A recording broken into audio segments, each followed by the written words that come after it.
हर हफ्ते एक नई कहानी देखने के लिए स्टोरी लाइन चैनल को सब्सक्राइब करें और बेल आइकन दबाना ना भूलें। राजेश अपने परिवार के साथ मलिकपुर गांव में रहता था। वह एक बहुत ही अच्छा बढ़ई था। पहले तो उस गांव में अच्छा खासा काम मिल जाता था, जिससे उसके परिवार का गुजारा सही ढंग से हो जाता था। पर जैसे जैसे समय बीतता गया, वैसे वैसे काम मिलना भी कम हो गया। अब तो उसके परिवार का गुजारा करना भी मुश्किल हो गया था। उसके परिवार में कुल मिलाकर 4 व्यक्ति थे। उसकी बीवी माला, छोटा बेटा प्रशांत और बड़ा बेटा पवन। एक दिन राजेश ने और उसकी पत्नी ने मिलकर विचार किया कि हमें अपने गांव को छोड़कर किसी दूसरे गांव में चले जाना चाहिए, जहां पर काम भी मिल सके और हम अपने परिवार का गुजारा भी सही ढंग से कर सके। ऐसा सोचकर वह चारों अपनी जरूरत का जो भी सामान होता है उसे अपने साथ ले जाते हैं और गांव से चले जाते हैं। शहर के पास ही एक सहजानपुर नाम का गांव होता है। शहर के पास होने के कारण उस गांव में बहुत ही अच्छी बसावट होती है और वहां रोजगार की भी कोई कमी नहीं होती। राजेश और उसका परिवार उसी गांव में चले जाते हैं। एक पेड़ के नीचे एक खाली झोपड़ा जो कि बहुत पुराना था। ऐसा लग रहा था जैसे काफी दिनों से उसमें कोई नहीं रहा। वह चारों उसी झोपड़ी में बैठकर आराम करने लगे। प्रशांत और पवन, माँ भूख लगी है, कुछ खाने को दे दो। माला, हाँ है तो सही, अभी जितना भी है हम चारों मिलकर एक साथ खा लेते हैं। चारों मिल बांटकर खाना खाने लगे। खाना खाकर राजेश काम की तलाश में गांव के अंदर चला गया। वहां पर देखा कि एक मकान बन रहा था। वह मालिक के पास गया। राजेश साहब, कोई काम मिलेगा क्या? मालिक, क्या काम आता है तुम्हें? राजेश, मालिक मैं बहुत अच्छा बढ़ई हूँ, अच्छा काम कर लेता हूँ। आप मुझसे लकड़ी का जो भी सामान बनवाओगे मैं बना दूंगा। मालिक, ठीक है, तुम आज से ही काम पे लग जाओ। राजेश काम पर लग गया। राजेश को इतने मन से और मेहनत से काम करते हुए देख मालिक बहुत ही खुश हुआ और राजेश से पूछता है, तुम कहाँ रहते हो और तुम्हारे परिवार में कौन कौन है? राजेश, मालिक आज ही हम दूसरे गांव से इस गांव में काम की तलाश में आए हैं। मेरे परिवार में मेरे 2 बेटे और मेरी पत्नी है। यहाँ पास ही एक झोपड़ा खाली पड़ा था, हम वहीं रुक गए।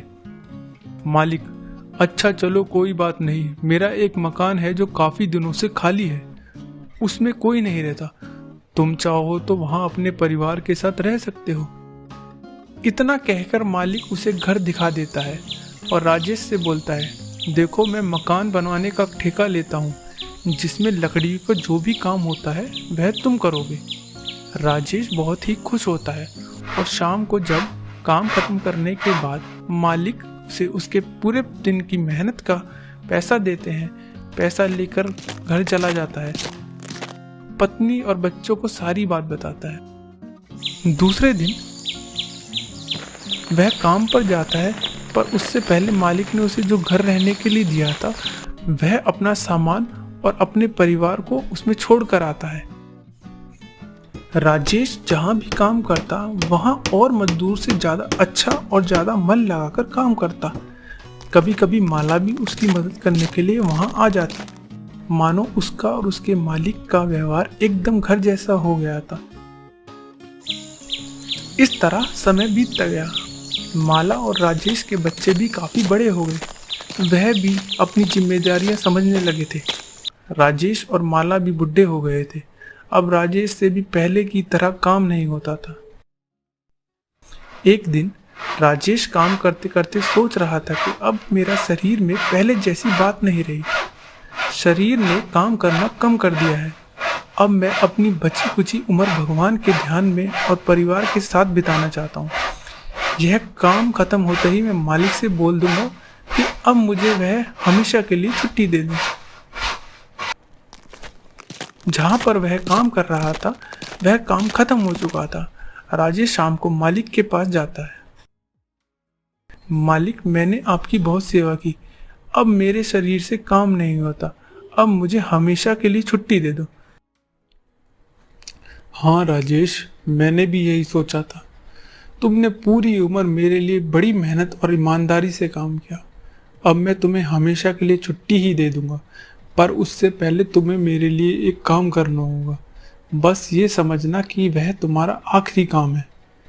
राजेश यह सुनकर हाँ कर देता है और मालिक उसे अपने साथ चलने के लिए बोलता है। वह राजेश को एक खाली पड़ी जगह ले जाता है। राजेश, तुम्हें यहाँ एक लकड़ी का घर बनाना है। तुम्हारे जैसा मन हो वैसा घर बनाना। उसमें जितनी भी लागत लगेगी वह मैं लगाऊंगा। ठीक है मालिक, मैं कल से ही इसमें काम शुरू कर देता हूँ।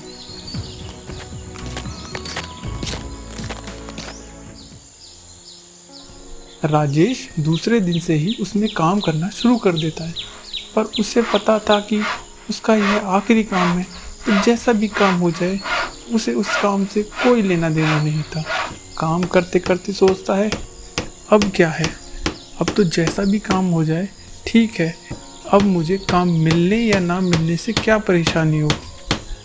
अब अगर मेरा काम देखकर कोई मुझे काम नहीं देगा तो कोई बात नहीं। जैसा तैसा उल्टा सीधा उसने उस मकान को पूरा कर दिया और मालिक के पास गया। मालिक, आपका यह आखिरी काम मैंने पूरा कर दिया है, अब बस मुझे छुट्टी दे दीजिए, मेरा आखिरी काम हो गया। मैं अभी आराम करना चाहता हूँ। मालिक मकान को देखता है। अरे राजेश, यह कैसा मकान बनाया तुमने, उल्टा सीधा। खैर, जैसा भी बनाया है, बनाया तो तुमने ही है। जब तुम्हें यह पसंद है तो इसमें मैं क्या कर सकता हूँ। यह तुम्हारी पूरी उम्र सेवा करने का एक इनाम है जो मैं तुम्हें देना चाहता था। यह तुम्हारे लिए ही है। यह सुनकर मानो जैसे राजेश के पैरों तले जमीन खिसक जाती है। मालिक उस घर को राजेश को सौंपकर वहां से चला जाता है।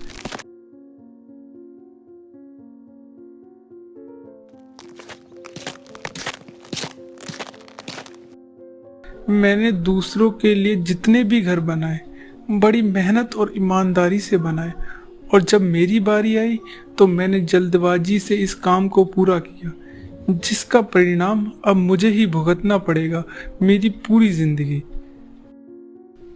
तुम्हारी पहचान तो बस तुम्हारे काम से और तुम्हारी मेहनत से थी, और ये उसका ही परिणाम है। जैसी जैसी मेहनत तुमने की वैसा ही फल तुम्हें मिला।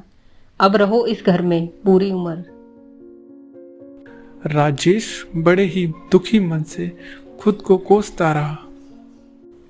प्यारे दोस्तों, मैं हूँ आपकी सुपर सासू और मैं हूँ आपकी बेस्ट बहू। आपको हमारी स्टोरी अच्छी लगी तो हमारे चैनल को सब्सक्राइब करें और बेल आइकन को दबाएं, जिससे हमारी लेटेस्ट स्टोरी की नोटिफिकेशन आपको सबसे पहले मिले। और हाँ, साथ ही कमेंट करके बताएं स्टोरी में आपको सबसे अच्छा कौन लगा, सास या बहू। जल्द फिर मिलते हैं प्यारे दोस्तों, तब तक हंसते रहिए, मुस्कुराते रहिए।